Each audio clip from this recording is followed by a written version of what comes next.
AI should be a thought partner and not just a thought leader. Meaning you can't Yeah, just right. throw something into ChatGPT and expect it to get 100% right. Yeah. It's just another tool in your pocket that you could use to help make better strategic decisions. If somebody's moving from a manager into maybe more of a senior leadership role, you got to get out of your comfort zone of the execution and also start thinking bigger. The best leaders are the ones who know how to do both. Welcome everyone to another episode of Your Lab Central. Today I'm joined with Damon. Damon, would you like to tell our audience why they should be excited about our conversation today? Well, first of all, I'm excited to be here today. And what I think you should be excited about your audience is I talk a lot about learning and growth as a leader. One of the things I like to say is great leaders aren't born or made, they're always in the making. Okay. And I've had a bunch of success in my life and a lot of failures. But what I'm going to share with you today, if I can do it, you could do it. So that's what you should be excited about. All right. So if you can do it, then I can do it means there is a journey involved. Uh, do you want to tell us in brief what it was? Sure. So, again, my name is Damon Lembi, and I was born and raised in the San Francisco Bay Area, where I still live now. And in high school, it was all about sports for me. Growing up, I was all about playing sports and baseball, basketball, and football. By the time I was a sophomore, my second year in high school, I realized that if I wanted to play college or professional sports, it had to be in baseball. And Oh, so right. I went all in with baseball. I worked hard, turned out pretty well. I was a high school All American. Hmm. And at the end of my senior year, I had my first big choice to make. Do I go and play professionally? I got drafted by the Atlanta Braves, Oh, or do I take a full scholarship and go play in college baseball? I was really lucky. My parents were super supportive and they allowed me to make that choice. And hmm. I decided at the time to go the route to play college baseball. And that was one of the first big leadership lessons I learned. I chose college baseball over professional baseball because I really believed in the moonshot goal that my coach, who's now in the Hall of Fame, Andy Lopez, had. And Pepperdine was a 25 is a 2,500 person school, and they go up against these large universities like Arizona State and LSU. And Andy Lopez's goal was we're going to win the College World Series within the next 2 years. And that's a moonshot goal. It's never happened before, but that's what got me excited and inspired to go the college route. All right. Now you've taken the unconventional route, and there is a lot of lessons to take. Uh, Now you say that the leaders are always in the making, right? But Mhm. there have always been these two different schools where they say that leaders are either born or leaders are either made, right? But why always in the making? What's the philosophy behind that? So I don't doubt there are skills that people are born with. Some Yeah. people just happen to be Okay. more charismatic than others. Uh, so there are some innate abilities that people have, but I truly believe that anybody can be a leader. Now, first of all, my definition of a leader, you don't have to manage 100 person team, 1,000 person team. You Mm-hmm. could be a high school coach. You can be a Yeah. parent. You could be just a big brother who want to lead for your siblings. I Mm-hmm. think it all starts with self leadership. Mm-hmm. And today, more than ever, you got to be constantly evolving because with whether it's social media, how you're going to leverage social media, or how you're going to leverage AI, things are always changing. And if Yeah. you take what I want to say a know-it-all mentality, like you have it all figured out, then you're going to fall behind. I wrote a book called The Learn It All Leader, and it's the opposite of the know-it-all mentality. It's the learn it all mentality where you're always open to learning, growing, and adapting. Which Mhm. I'm sure your audience, since your audience is here listening to this, that they're open to learning and growing. Yeah, I definitely agree to that about constantly evolving and constantly learning because the know-it-all attitude basically shuts down your brain and then you're not open to any new idea or getting there. And then I love the fact that how you related everyday people to being in leadership roles in their own sense. Uh, Say entrepreneurs and business leaders, they are obviously in leadership positions either as a solopreneur or in business teams. What's one tip that you give them when you talk to them? That's this should be the first thing that should be taken care of. I think the first thing that should be taken care of or you need to understand is that your leadership journey, either as a solopreneur or running a team, it's not going to be linear. You're going Yeah. to have ups and you're going to have downs. You're going to have wins and you're going to have losses and failures. So you need to be able to, for one, control yourself emotionally and be able to have the mindset to be able to persevere and keep Mhm. going. And that's one of the great things that I learned about playing baseball was that you have a lot of failure, and with that failure brings learning lessons and feedback. And so that's one thing right off the bat that your audience definitely should look at. Yeah. Now, you mentioned just a little bit earlier about AI and social media. Now, in this age of where AI can give you new tips each day, every day, right? If you have a problem in handling your team, you write a prompt and then the AI will give you 10 different things that you can do. How is leadership evolving in your perspective? So I'm a huge fan of AI, Yeah, and I think that if you're not uh, getting absorbed in it and learning and growing, just kind of like what we're talking about here, yeah, you're gonna have a very difficult time in the future. right. I don't believe that AI is going to take over and it's going to completely erase all the jobs. I mean, it's going to I change agree. things. Yeah. There's no doubt about that. Hmm. But how I use AI, I use it as a thought partner. Hmm. So far from just help me write better emails or AI driven captions for Hmm. LinkedIn, what I do is I use AI. I'll give you an example. Hmm. I recently wanted to redo a comp plan for our sales team. I got 14 sales reps, and I wanted to develop a comp plan that really helps generate them towards or focus towards specific areas, whether it's cold calling or selling subscriptions. So I had the first draft of the plan. I threw it in ChatGPT and I said, I need your help developing this comp plan. I want you to be a senior sales executive and I want you to really challenge my assumptions. Hmm. And I want you to do that by asking me 5 questions, one at a time. And it was incredible what it came back with and what it pointed out. So I use AI all the time Hmm. when it comes to strategic thinking, especially if I don't have somebody around to ask questions to. I'll run it by AI and I'll have it play a persona, and it will give me great feedback. And that's just one way I think that everybody out there can leverage AI to help with their growth and their business. Okay, great stuff. But this could digress. I want to digress a little from the AI and technology part. S- when you use ChatGPT as asking it to be a senior sales rep, why did you not ask one of your sales rep the same questions? I'm not saying I didn't. I'm just saying that I I started mean, with, what yeah, was, did you see any difference in what you, yeah, yes, and that's a great question, one that I haven't been asked before.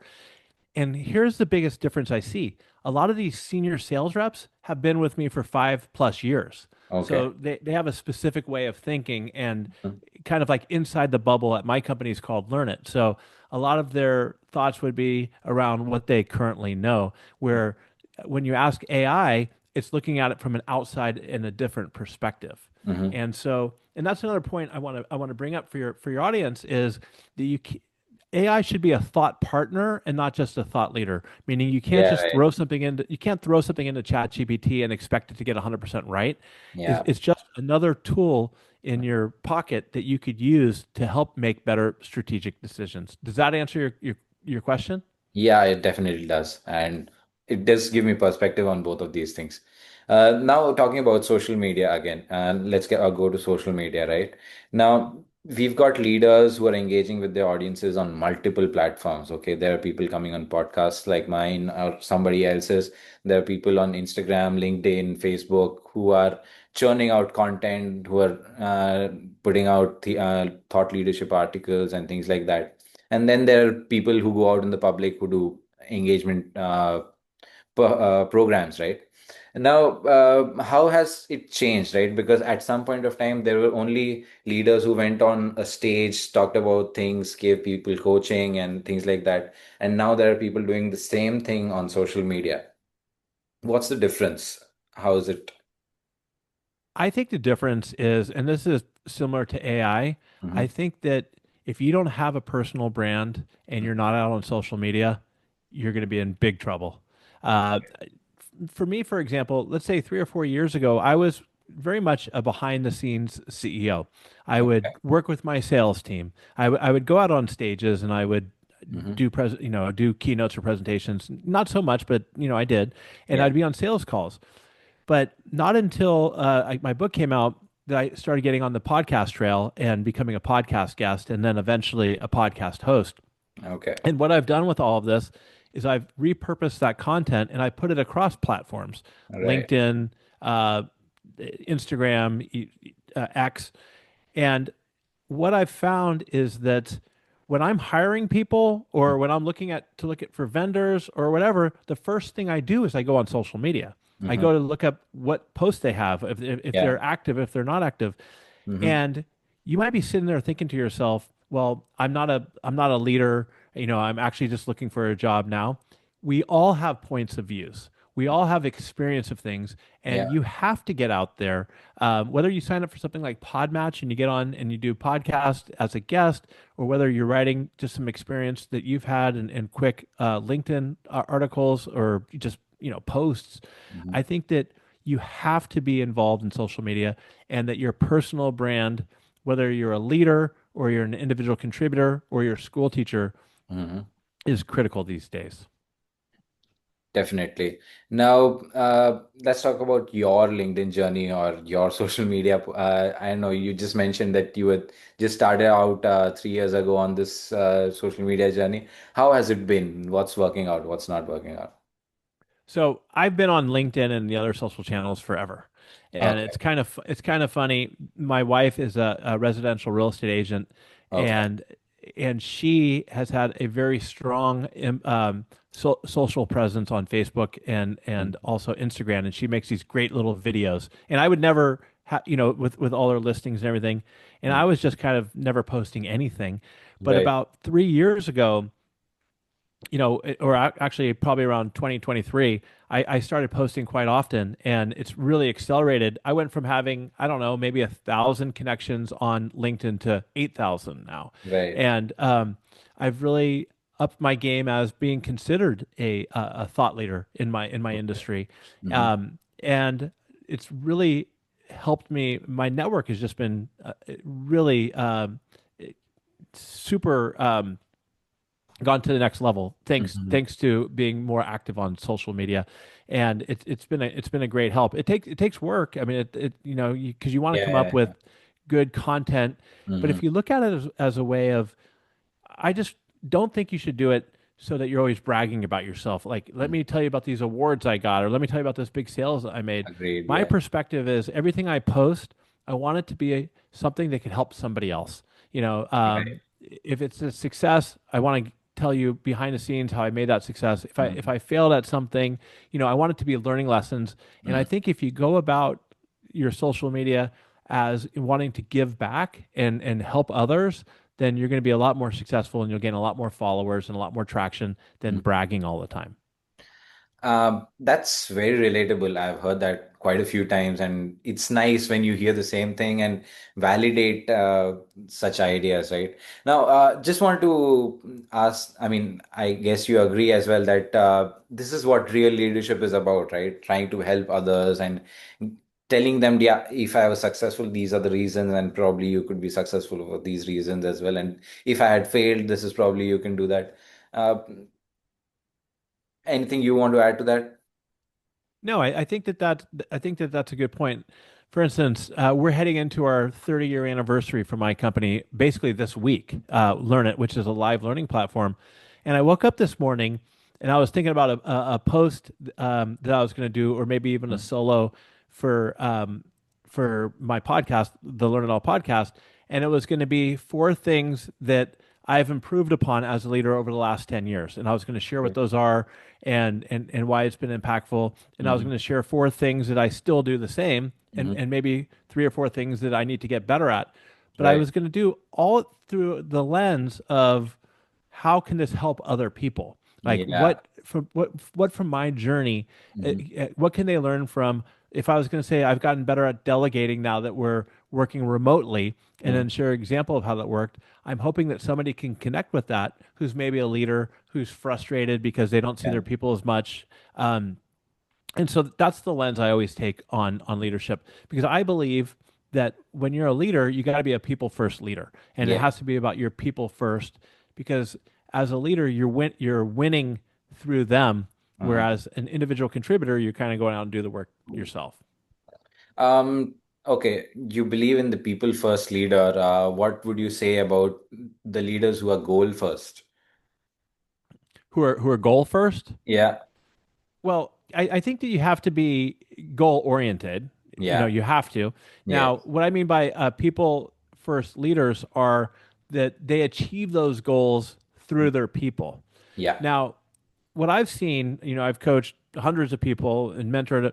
I've seen too many individual contributors, especially in sales, right? right, Somebody who's a great salesperson, yeah, then they're a mentee of mine. They'll call me up and they'll say, Damon, I'm so excited. I'm getting promoted into a sales role. hmm, And I've known this individual, and I would say, don't do it. It's not for you. okay, Uh, and that's typically because doesn't happen for everybody, but it's a completely different set of skills you need from being an individual contributor to a leader. yeah, As a leader, you got to be able to coach. You have to be an active listener. You got to have empathy. And a hmm, lot of times, the best salespeople just know how to go out and get things done. And yeah, they get really frustrated when they get moved into a leadership role, and people don't pick up their reports don't pick up as well as they do how to do things. So I don't think that, and this is important out there for any of you who have a team, that promotions and career growth shouldn't always be from individual contributor into a leadership path. I think there's other ways to promote and recognize people yeah, uh, from going from individual contributor to a leader. But if people have, if it's somebody who has coached before hmm, a team or they're really a giver and they want to help people, yeah. then yes, definitely have them go that leadership path. Cool. So next, probably I can ask you about your book itself. Do you want to share what it's about and what can we look Here it for? is, right here. I don't know if you can see it. Can you see it? Yeah, I yeah, don't it's know. There visible. it is, right Yes. there. It's called the Learn It All Leader Mindset, Yeah. Traits, and Tools. Hmm. And it's really just about my journey. I I went to Pepperdine, like I told you. I Yeah. ended up getting hurt and I left, but guess what? They won the College World Series, Yeah. which is amazing. Hmm. And then so I talk about the lessons I learned from playing sports there. I ended up going to Arizona State. I played for another great coach, got Hmm. to play in the World Series. But I take all those experiences and then what I've been doing over the last 20 years, 25 years as a leader, and I share them back. The first half of the book is about being, it's the mindset of going all in, being curious, being humble. And then the second half of the book is about doing. So Yeah. now that you have this mindset, because you have to start there really, then it's like, how do you better coach people? How do you make decisions? How do you play to win, but you do it with integrity? So in a nutshell, that's really what the book is. I talk a little bit about, hey, look, I didn't get an MBA from Harvard. I think it's great if you did, but for those of us who went the conventional path, whether it's through a junior college or even no college at all, that you could learn and grow and be super successful as well. Yeah. Now, you talked about being and becoming. There's one conundrum that a lot of people face of going from being a manager to becoming a leader. Okay, there are few steps that need to be taken. There are few mental changes that need to be done. The mindset has to change. When you have such people working with you, what are the most common problems that you see such people facing? Like somebody who's a manager and now needs to become a leader has to, or else they won't grow. Now, what's a common problem that they face usually? So I think that's a great question because there's a big difference between being a manager and a Yeah, leader. yeah, So if you use the example of, let's say, going on a vacation, a leader sets the vision, says, we're going to go to, I have two little kids. So let's just say we're going to go to Disneyland, yeah, right? And that's what we're going to do. And that's what the goal is. The manager's job is to figure out how to execute to get it there. So okay, they're the ones that are driving the KPIs and they're going to figure out how to get you to Disneyland in this yeah, example. Quite frankly, you need both. You need right, people who set the vision inspire and lead, but you also need the ability to execute. Hmm. So if somebody's moving from a manager into maybe more of a senior leadership role, you got to get out of your comfort zone of the execution and also start thinking bigger. The best leaders are the ones who know how to do both. They know how to set the example, but they also know how to carry through on the execution. So that's why I think that depending on your team size, you always want to surround yourself with people with diverse talents and diverse strengths, and diverse backgrounds. And you want to tap into the people who have the more of the managerial skills versus the leadership skills. But if you truly want to be an entrepreneur, Hmm. or you want to be a CEO, you got Yeah. to get yourself out of the manager comfort zone and really get to know how to be a great leader. One recommendation I have for everybody is read biographies. Go Okay. out and read biographies of great leaders, whether they're military leaders like Winston Churchill or people like Mandela. You can learn so much through biographies and Yeah. of what leadership really is. So both managing and leading are important, but they are different skills. Now you talked about diverse teams and talents, right? Having them in the team. And now I've heard this saying that if you're the smartest person in the room, you're supposed to be in a different room.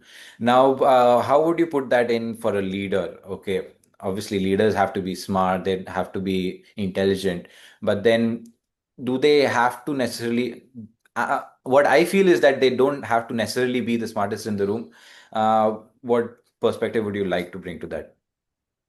Well, I'm definitely not the smartest person in the room Yeah. when I'm into it. And on my podcast and through my 30 years of working with great leaders, the best leaders I've ever met are the ones who are curious and humble and don't have all the answers. Yeah. And they're not afraid to admit it.